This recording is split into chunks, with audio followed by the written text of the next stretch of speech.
Chapter 4. From my discourse with Mr. Lloyd. And from the above reported conference between Bessie and Abbott, I gathered enough of hope to suffice as a motive for wishing to get well. A change seemed near, I desired and waited it in silence. It tarried, however. Days and weeks passed, I had regained my normal state of health. But no new allusion was made to the subject over which I brooded. Mrs. Reed surveyed me at times with a severe eye, but seldom addressed me. Since my illness she had drawn a more marked line of separation than ever between me and her own children, appointing me a small closet to sleep in by myself, condemning me to take my meals alone, and pass all my time in the nursery, while my cousins were constantly in the drawing-room. Not a hint, however, did she drop about sending me to school. Still I felt an instinctive certainty that she would not long endure me under the same roof with her, for her glance, now more than ever, when turned on me, expressed an insuperable and rooted aversion. Eliza and Georgiana, evidently acting according to orders, spoke to me as little as possible. John thrust his tongue in his cheek whenever he saw me, and once attempted chastisement, but as I instantly turned against him, roused by the same sentiment of deep ire and desperate revolt which had stirred my corruption before, he thought it better to desist, and ran from me uttering execrations, and vowing I had burst his nose. I had indeed levelled at that prominent feature as hard a blow as my knuckles could inflict, and when I saw that either that or my look daunted him, I had the greatest inclination to follow up my advantage to purpose, but he was already with his mamma. I heard him in a blubbering tone commence the tale of how that nasty Jane Eyre had flown at him like a mad cat. He was stopped rather harshly. "Don't talk to me about her, John. I told you not to go near her. She is not worthy of notice. I do not choose that either you or your sisters should associate with her." Here, leaning over the banister, I cried out suddenly, and without at all deliberating on my words, "They are not fit to associate with me." Mrs. Reed was rather a stout woman, but on hearing this strange and audacious declaration, she ran nimbly up the stair, swept me like a whirlwind into the nursery, and crushing me down on the edge of my crib, dared me in an emphatic voice to rise from that place, or utter one syllable during the remainder of the day. "What would Uncle Reed say to you, if he were alive?" was my scarcely voluntary demand.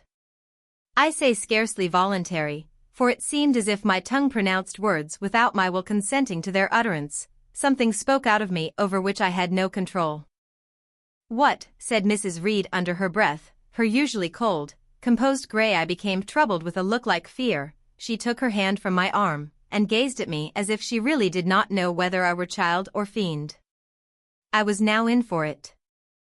"My Uncle Reed is in heaven, and can see all you do and think, and so can Papa and Mama. They know how you shut me up all day long, and how you wish me dead." Mrs. Reed soon rallied her spirits. She shook me most soundly, she boxed both my ears, and then left me without a word. Bessie supplied the hiatus by a homily of an hour's length, in which she proved beyond a doubt that I was the most wicked and abandoned child ever reared under a roof. I half believed her, for I felt indeed only bad feelings surging in my breast. November, December, and half of January passed away. Christmas and the New Year had been celebrated at Gateshead with the usual festive cheer. Presents had been interchanged, dinners and evening parties given. From every enjoyment I was, of course, excluded. My share of the gaiety consisted in witnessing the daily appareling of Eliza and Georgiana, and seeing them descend to the drawing-room, dressed out in thin muslin frocks and scarlet sashes, with hair elaborately ringlet, and afterward, in listening to the sound of the piano or the harp played below, to the passing to and fro of the butler and footman, to the jingling of glass and china as refreshments were handed, to the broken hum of conversation as the drawing-room doors opened and closed. When tired of this occupation, I would retire from the stairhead to the solitary and silent nursery. There, though somewhat sad, I was not miserable. To speak truth, I had not the least wish to go into company, for in company I was very rarely noticed, and if Bessie had but been kind and companionable, I should have deemed it a treat to spend the evenings quietly with her, instead of passing them under the formidable eye of Mrs. Reed, in a room full of ladies and gentlemen. But Bessie, as soon as she had dressed her young ladies, used to take herself off to the lively regions of the kitchen and housekeeper's room, generally bearing the candle along with her. I then sat with my doll on my knee, till the fire got low, glancing round occasionally to make sure that nothing worse than myself haunted the shadowy room, and when the embers sank to a dull red, I undressed hastily, tugging at knots and strings as I best might, and sought shelter from cold and darkness in my crib. To this crib I always took my doll. Human beings must love something, and in the dearth of worthier objects of affection, I contrived to find a pleasure in loving and cherishing a faded graven image, shabby as a miniature scarecrow. It puzzles me now to remember with what absurd sincerity I doted on this little toy, half fancying it alive and capable of sensation. I could not sleep unless it was folded in my nightgown, and when it lay there safe and warm, I was comparatively happy, believing it to be happy likewise. Long did the hours seem while I waited the departure of the company, and listened for the sound of Bessie's step on the stairs. Sometimes she would come up in the interval to seek her thimble or her scissors, or perhaps to bring me something by way of supper, a bun or a cheesecake. Then she would sit on the bed while I ate it, and when I had finished, she would tuck the clothes round me, and twice she kissed me, and said, "Good night, Miss Jane." When thus gentle, Bessie seemed to me the best, prettiest, kindest being in the world, and I wished most intensely that she would always be so pleasant and amiable, and never push me about, or scold, or task me unreasonably, as she was too often wont to do. Bessie Lee must, I think, have been a girl of good natural capacity, for she was smart in all she did, and had a remarkable knack of narrative, so, at least, I judge from the impression made on me by her nursery tales. She was pretty too, if my recollections of her face and person are correct. I remember her as a slim young woman, with black hair, dark eyes, very nice features, and good, clear complexion, but she had a capricious and hasty temper, and indifferent ideas of principle or justice. Still, such as she was, I preferred her to any one else at Gateshead Hall. It was the 15th of January, about 9 o'clock in the morning. Bessie was gone down to breakfast. My cousins had not yet been summoned to their mamma. Eliza was putting on her bonnet and warm garden coat to go and feed her poultry, an occupation of which she was fond, and not less so of selling the eggs to the housekeeper and hoarding up the money she thus obtained. She had a turn for traffic and a marked propensity for saving, shown not only in the vending of eggs and chickens, but also in driving hard bargains with the gardener about flower roots, seeds, and slips of plants, that functionary having orders from Mrs. Reed to buy of his young lady all the products of her parterre she wished to sell, and Eliza would have sold the hair off her head if she could have made a handsome profit thereby. As to her money, she first secreted it in odd corners, wrapped in a rag or an old curl paper, but some of these hoards having been discovered by the housemaid, Eliza, fearful of one day losing her valued treasure, consented to entrust it to her mother, at a usurious rate of interest, 50 or 60%, which interest she exacted every quarter, keeping her accounts in a little book with anxious accuracy. Georgiana sat on a high stool, dressing her hair at the glass, and interweaving her curls with artificial flowers and faded feathers, of which she had found a store in a drawer in the attic. I was making my bed, having received strict orders from Bessie to get it arranged before she returned, for Bessie now frequently employed me as a sort of under-nursery maid to tidy the room, dust the chairs, etc. Having spread the quilt and folded my night-dress, I went to the window-seat to put in order some picture books and doll's house furniture scattered there. An abrupt command from Georgiana to let her playthings alone, for the tiny chairs and mirrors, the fairy plates and cups were her property, stopped my proceedings, and then, for lack of other occupation, I fell to breathing on the frost flowers with which the window was fretted, and thus clearing a space in the glass through which I might look out on the grounds, where all was still and petrified under the influence of a hard frost. From this window were visible the porter's lodge and the carriage road, and just as I had dissolved so much of the silver-white foliage veiling the panes as left room to look out, I saw the gates thrown open and a carriage roll through. I watched it ascending the drive with indifference. Carriages often came to Gateshead, but none ever brought visitors in whom I was interested. It stopped in front of the house, the doorbell rang loudly, the newcomer was admitted. All this being nothing to me, my vacant attention soon found livelier attraction in the spectacle of a little hungry robin, which came and chirruped on the twigs of the leafless cherry tree nailed against the wall near the casement.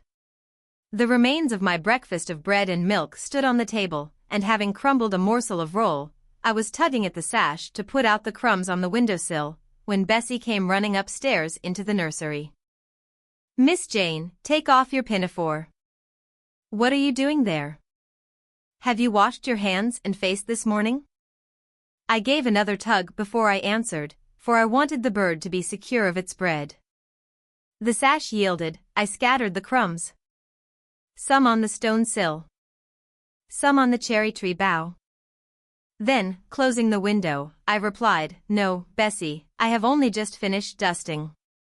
"Troublesome, careless child. And what are you doing now?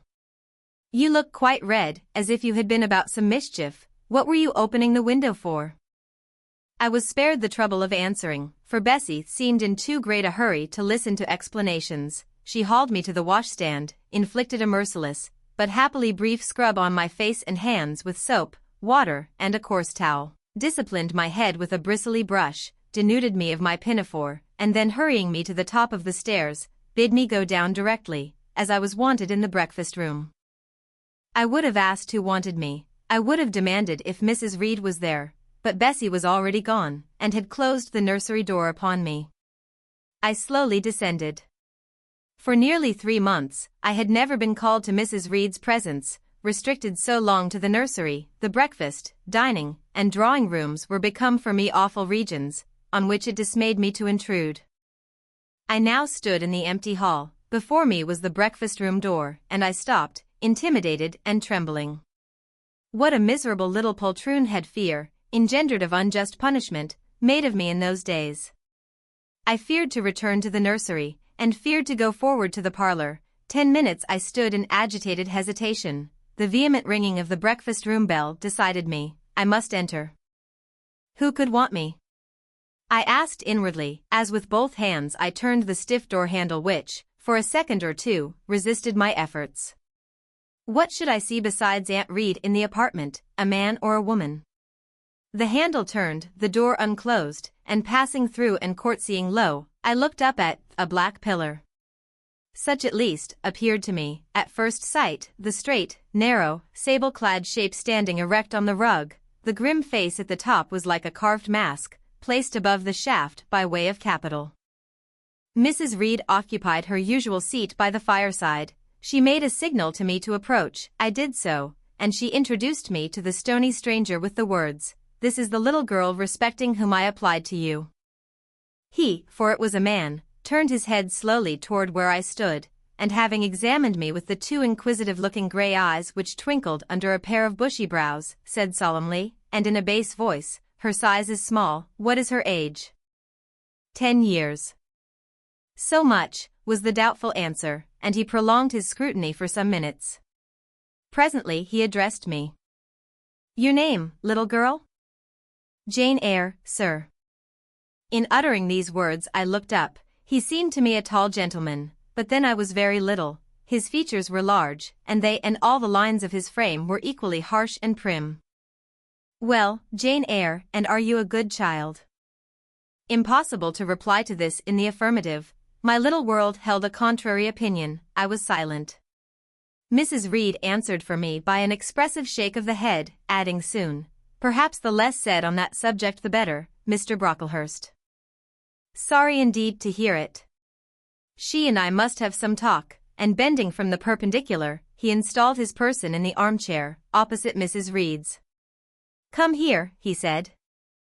I stepped across the rug. He placed me square and straight before him. What a face he had, now that it was almost on a level with mine. What a great nose. And what a mouth. And what large prominent teeth. No sight so sad as that of a naughty child, he began, especially a naughty little girl. "Do you know where the wicked go after death?" "They go to hell," was my ready and orthodox answer. "And what is hell? Can you tell me that?" "A pit full of fire." "And should you like to fall into that pit, and to be burning there forever?" "No, sir." "What must you do to avoid it?" I deliberated a moment, My answer, when it did come, was objectionable. I must keep in good health and not die. How can you keep in good health? Children younger than you die daily. I buried a little child of 5 years old only a day or two since, a good little child, whose soul is now in heaven. It is to be feared the same could not be said of you were you to be called hence. Not being in a condition to remove his doubt, I only cast my eyes down on the 2 large feet planted on the rug, and sighed, wishing myself far enough away. I hope that sigh is from the heart, and that you repent of ever having been the occasion of discomfort to your excellent benefactress. Benefactress. Benefactress, said I, inwardly, they all call Mrs. Reed my benefactress. If so, a benefactress is a disagreeable thing. Do you say your prayers night and morning? Continued my interrogator. Yes, sir. Do you read your Bible? Sometimes. With pleasure? Are you fond of it? I like Revelations, and the book of Daniel, and Genesis, and Samuel, and a little bit of Exodus, and some parts of Kings, and Chronicles, and Job and Jonah. And the Psalms? I hope you like them? No, sir. No? Oh, shocking. I have a little boy, younger than you, who knows 6 Psalms by heart, and when you ask him which he would rather have, a gingerbread nut to eat, or a verse of a psalm to learn, he says, oh. The verse of a psalm. Angels sing psalms, says he. I wish to be a little angel here below. He then gets 2 nuts in recompense for his infant piety. Psalms are not interesting, I remarked. That proves you have a wicked heart, and you must pray to God to change it, to give you a new and clean one, to take away your heart of stone and give you a heart of flesh. I was about to propound a question, touching the manner in which that operation of changing my heart was to be performed, when Mrs. Reed interposed, telling me to sit down. She then proceeded to carry on the conversation herself.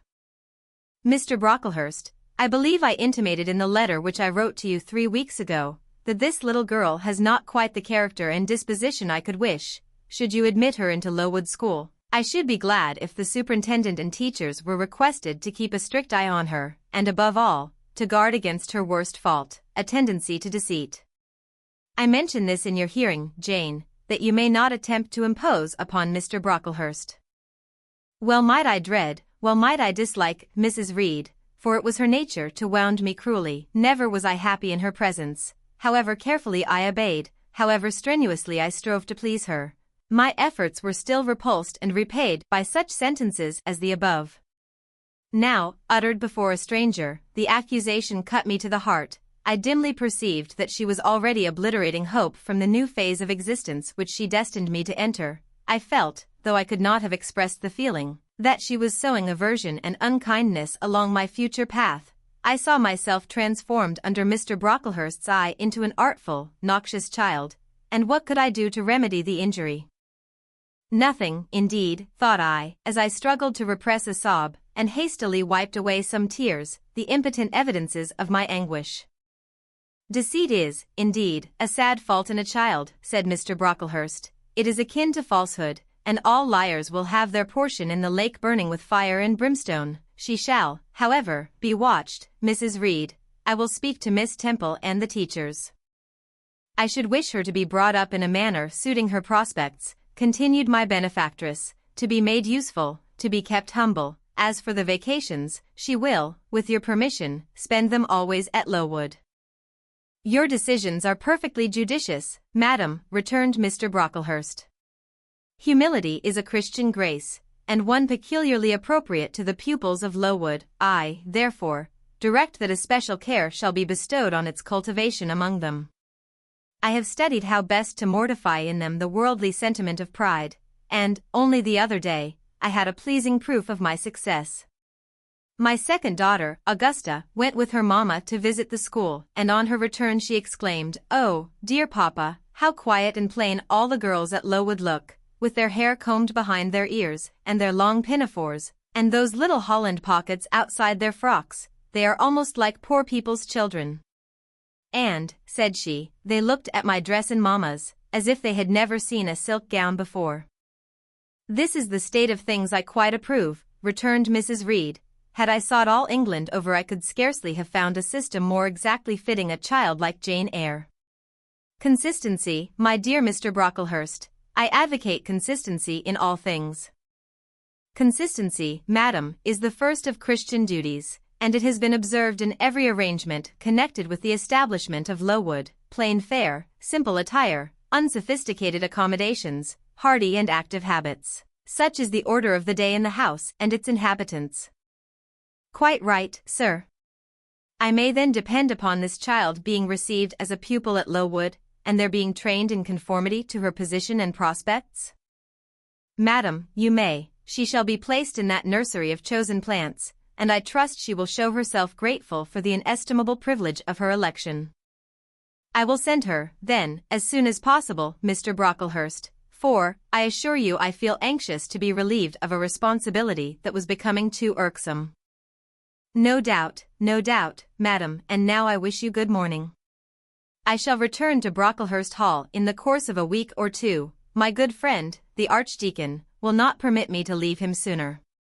I shall send Miss Temple notice that she is to expect a new girl, so that there will be no difficulty about receiving her. Goodbye.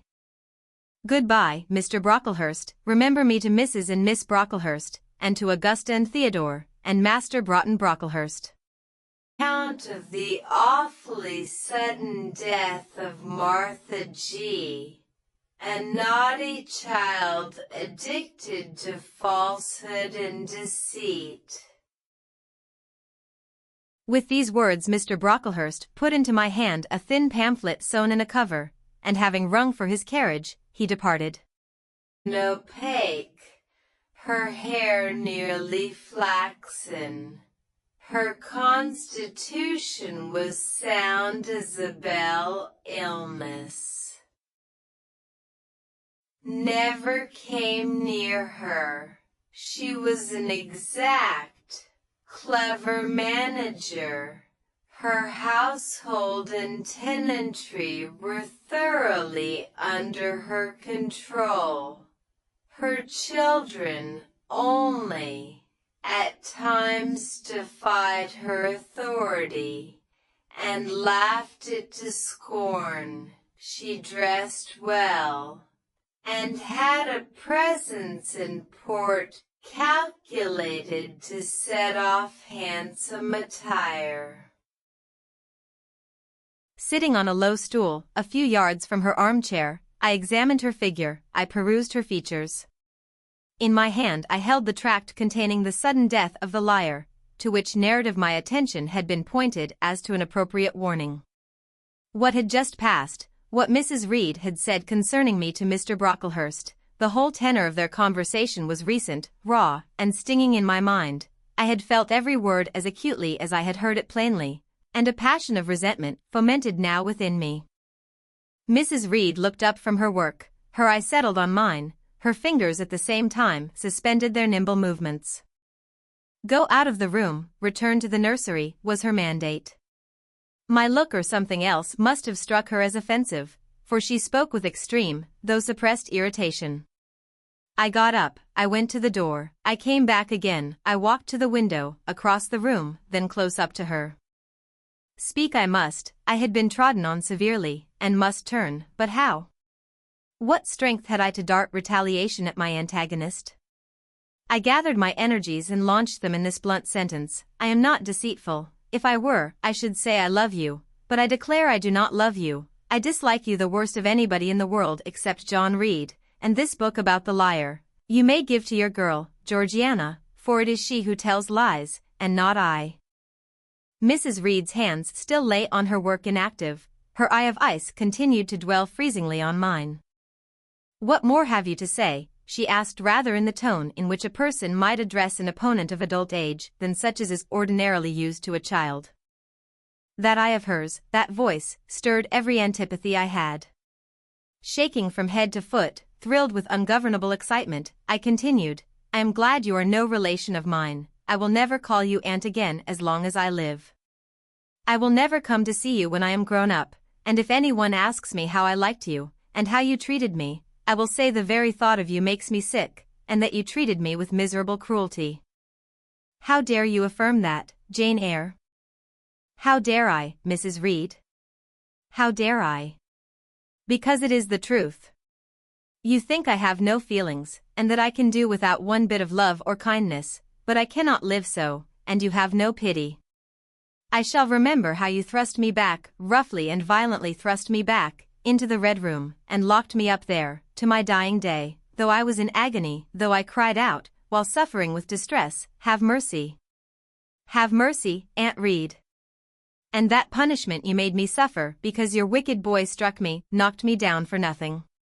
I will tell anybody who asks me questions, this exact tale. People think you a good woman, but you are bad, hard-hearted. You are deceitful. Ere I had finished this reply, my soul began to expand, to exult, with the strangest sense of freedom, of triumph, I ever felt. It seemed as if an invisible bond had burst and that I had struggled out into unhoped for liberty. Not without cause was this sentiment. Mrs. Reed looked frightened, her work had slipped from her knee, she was lifting up her hands, rocking herself to and fro, and even twisting her face as if she would cry. "Jane, you are under a mistake. What is the matter with you? Why do you tremble so violently? Would you like to drink some water?" "No, Mrs. Reed." "Is there anything else you wish for, Jane?" "I assure you, I desire to be your friend." "Not you. You told Mr. Brocklehurst I had a bad character, a deceitful disposition, and I'll let everybody at Lowood know what you are, and what you have done." "Jane, you don't understand these things. Children must be corrected for their faults." "Deceit is not my fault," I cried out in a savage, high voice. "But you are passionate, Jane, that you must allow, and now return to the nursery, there's a dear, and lie down a little." "I am not your dear, I cannot lie down. Send me to school soon, Mrs. Reed, for I hate to live here." "I will indeed send her to school soon," murmured Mrs. Reed, sotto voce, and gathering up her work she abruptly quitted the apartment. I was left there alone, winner of the field. It was the hardest battle I had fought, and the first victory I had gained. I stood a while on the rug, where Mr. Brocklehurst had stood, and I enjoyed my conqueror's solitude. First, I smiled to myself and felt elate, but this fierce pleasure subsided in me as fast as did the accelerated throb of my pulses. A child cannot quarrel with its elders, as I had done, cannot give its furious feelings uncontrolled play, as I had given mine, without experiencing afterward the pang of remorse and the chill of reaction. A ridge of lighted heath, alive, glancing, devouring, would have been a meet emblem of my mind when I accused and menaced Mrs. Reed. The same ridge, black and blasted after the flames are dead, would have represented as meetly my subsequent condition, when half an hour's silence and reflection had shown me the madness of my conduct, and the dreariness of my hatred and hating position. Something of vengeance I had tasted for the first time, as aromatic wine, it seemed, on swallowing, warm and racy, its after-flavor, metallic and corroding, gave me a sensation as if I had been poisoned. Willingly would I now have gone and asked Mrs. Reed's pardon, but I knew, partly from experience and partly from instinct, that was the way to make her repulse me with double scorn, thereby re-exciting every turbulent impulse of my nature. I would fain exercise some better faculty than that of fierce speaking, fain find nourishment for some less fiendish feeling than that of somber indignation. I took a book, some Arabian tales, I sat down and endeavored to read. I could make no sense of the subject, my own thoughts swam always between me and the page I had usually found fascinating. I opened the glass door in the breakfast room. The shrubbery was quite still, the black frost reigned, unbroken by sun or breeze, through the grounds. I covered my head and arms with the skirt of my frock, and went out to walk in a part of the plantation which was quite sequestered, but I found no pleasure in the silent trees, the falling fir cones, the congealed relics of autumn, russet leaves, swept by past winds in heaps, and now stiffened together. I leaned against a gate, and looked into an empty field where no sheep were feeding, where the short grass was nipped and blanched. It was a very grey day, a most opaque sky, onding on snaw, canopied all, thence flakes fell at intervals, which settled on the hard path and on the hoary lea without melting. I stood, a wretched child enough, whispering to myself over and over again, "What shall I do? What shall I do?" All at once I heard a clear voice call, "Miss Jane. Where are you? Come to lunch." It was Bessie, I knew well enough, but I did not stir. Her light step came tripping down the path. "You naughty little thing," she said. "Why don't you come when you are called?" Bessie's presence, compared with the thoughts over which I had been brooding, seemed cheerful, even though as usual, she was somewhat cross. The fact is, after my conflict with and victory over Mrs. Reed, I was not disposed to care much for the nursemaid's transitory anger, and I was disposed to bask in her youthful lightness of heart. I just put my 2 arms round her, and said, "Come, Bessie. Don't scold."